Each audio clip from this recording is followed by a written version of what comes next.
Welcome to night number 74 of History Bedtime Stories in bed, in our pajamas.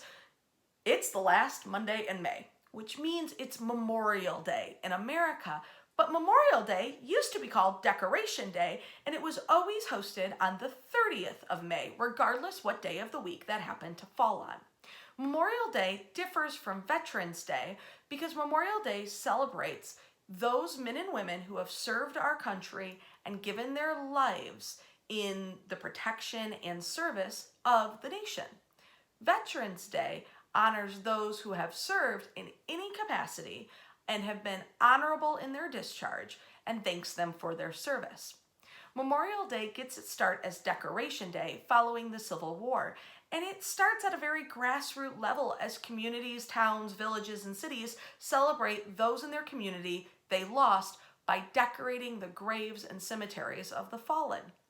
In 1868, it becomes a national holiday unofficially when famed General John A. Logan pronounces, "The 30th of May, 1868 is designated for the purpose of strewing with flowers or otherwise decorating the graves of our fallen comrades."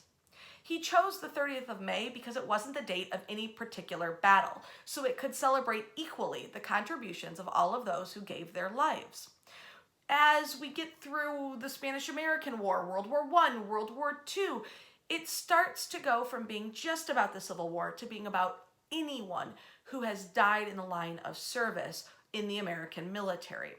But it takes until 1968, 100 years after the original proclamation, to become a federal holiday. It's called the Uniform Monday Holiday Act, which establishes Memorial Day to start in 1971 as the last Monday of May each year, regardless of the numerical date. Memorial Day today provides a 3-day holiday weekend for federal employees and many in the private sector, and is still considered a very solemn day to remember those who gave their lives in the line of service. It's also a great time for barbecues, greeting family and friends, and is the unofficial start of summer. I know that looks a little different this year, so I want to remind you that however you're celebrating, remember to socially distance, wear those masks, and wash your hands. We'll see you tomorrow night.